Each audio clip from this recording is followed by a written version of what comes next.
Hi there, this is Jared van Dam from finbops.com.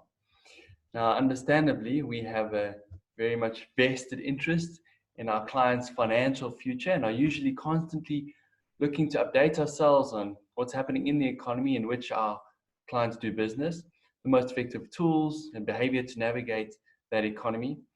But obviously, in the grips of an international pandemic, we realize there's never been a more important time to do this.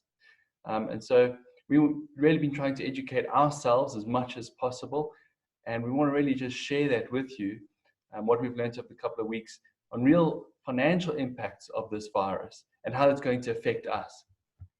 So obviously, you're aware that there has been a huge effect of lockdown on economies around the world. Never in human history has the economies of the world all ground to a halt at the same time, albeit to different degrees.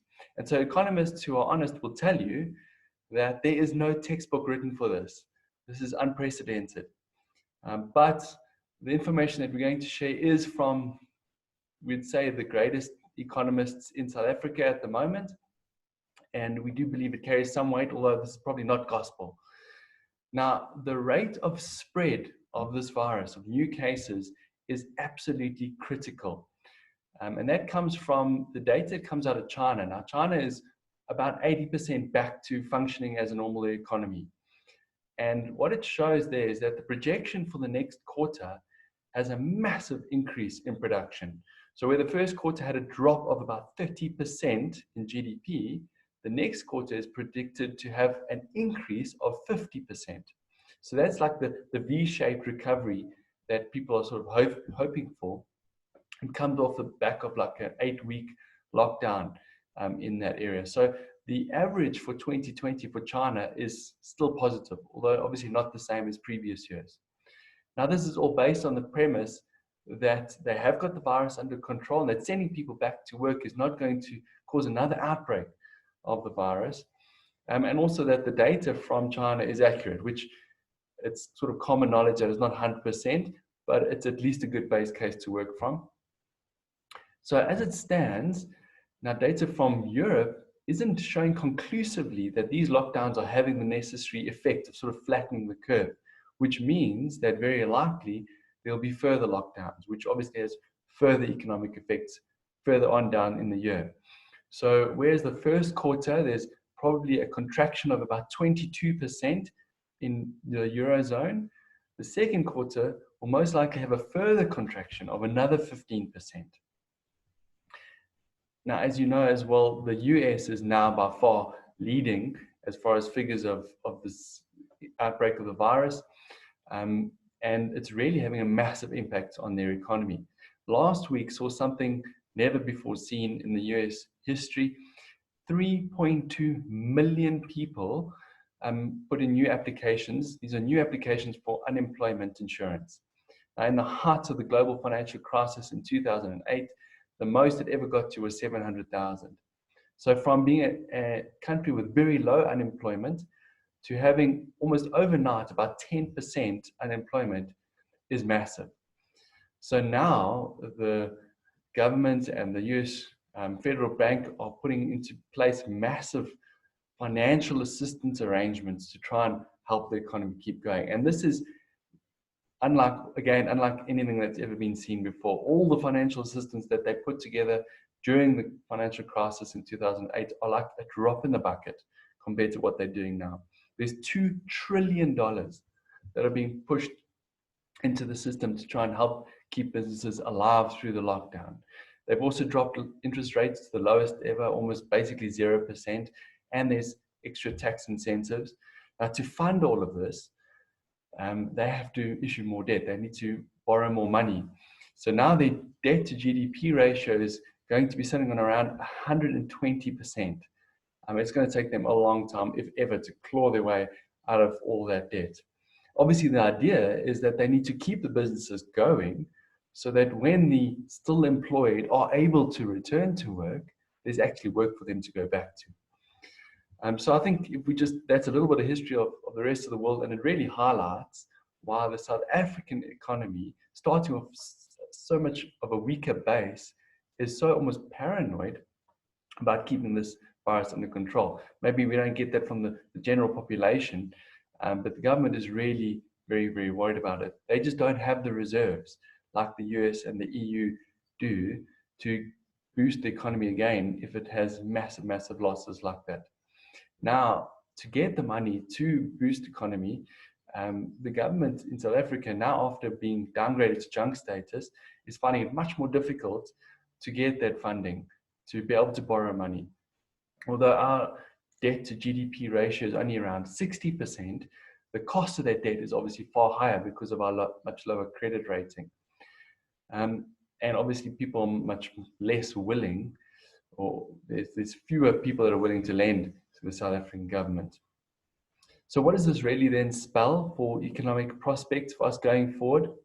Well, let's assume that the China model sort of holds true. In other words, they have got the virus under control and there isn't going to be a massive new outbreak now of this virus there. Then there's basically two broad scenarios. Firstly, the rest of the world sort of follows suit. They learn from the example of China and they're able to get things under control in a sort of relatively similar time frame. The world GDP then for 2020 is estimated to sit at around 1.2%. South Africa, and this is still in sort of the best case scenario, is still expected to have a recession of around 3.5%. Now, if this model doesn't hold true, in other words, it takes countries much longer to get this virus under control. If other countries, poorer countries, can't get it under control, it gets completely out of control in those areas, then you're looking at a very different picture. And the world GDP then is sitting at around minus 3% for 2020, and South Africa at about minus 5%. Now, bear in mind, nothing like this has ever happened before. So it's really unprecedented. But what does this really mean? Number one, for us, our buying power and our investments. So we must understand, speaking to that first point, that average incomes in South Africa are going to drop during this year. Sort of as a bit of a relief to that, inflation will also most likely drop, and interest rates as well. And it's really those of us that can think outside of the box, that can use this massive change actually to our advantage. There will be opportunities for businesses and companies, and we just got to make sure that our businesses are one of those that are doing things differently to the competition. And if you have a business and that's what you really want to look at, if you've been wanting to start the side hustle, maybe this is the motivation to do that as well, there will definitely be opportunities in this.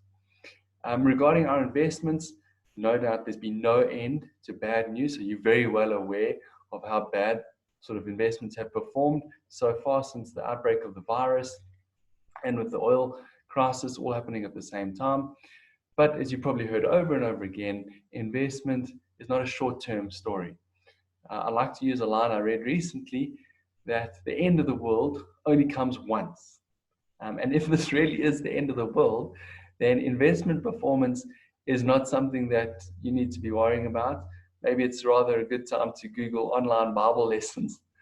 But if this is not the end of the world, then somewhere between now and the next few years, there has to be a massive increase in production and the effect on investments as well. And as has been the case in every other recovery from a major crisis, that recovery happens literally on a handful of days. And if your money is not invested on those days, it just doesn't benefit from that recovery ever. So I guess the main message basically is just stick to the plan that you've put that money away for. Over time, that should still be realized. There are small adjustments that are being made along the way. It's not like we're just ignoring it. Just for example, just some of them, the Rand weakened massively, as you know, over the last couple of weeks.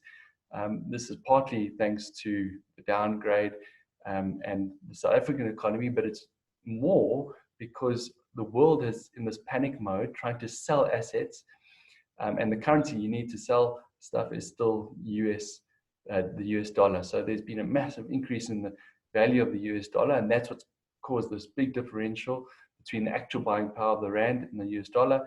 So some of our clients' money has been brought back to South Africa to capitalize on that sudden rand differential. And actually, if you look at the news from earlier today and yesterday, that's already actually benefited our clients quite a bit. Other things that have been done are selling holdings in funds that are invested quite a lot in corporate debt. That's probably something that's going to come under a lot of pressure. And also with government debt, although now because of this downgrade, the government has to offer higher interest rates to continue to attract investors. And that's obviously good if you're the investor, if you're lending to the government. So there's been a bit more investment. They're obviously very well aware of the risks, but the risk of South Africa defaulting on their debt is still quite a way away. In conclusion, there's a few things that we could just take away from this. Although there's been some improvement in investment performance of the last sort of week or two, there will be some shocking headlines to come. So sort of just prepare yourself. Secondly, start thinking outside of the box when it comes to your own revenue streams and perhaps ways to save on expenses. Investments, they do have an uncertain road in the short term, but they are being managed very, very carefully. And if this is not the end of the world, then there's no reason at the moment to believe that the purpose for that money is not going to be realized. Obviously, if that changes, we'll let you know. And then lastly, you've probably heard this a lot as well, but worrying about what is not in your control really is not going to help. Make the most of this time that you are with your family, recharge, bond together, and then when you can, take those proactive steps, now knowing sort of what to expect in the next few months or years. I really hope this adds value to you. Please share this with whoever you think may benefit from it. Thank you very much.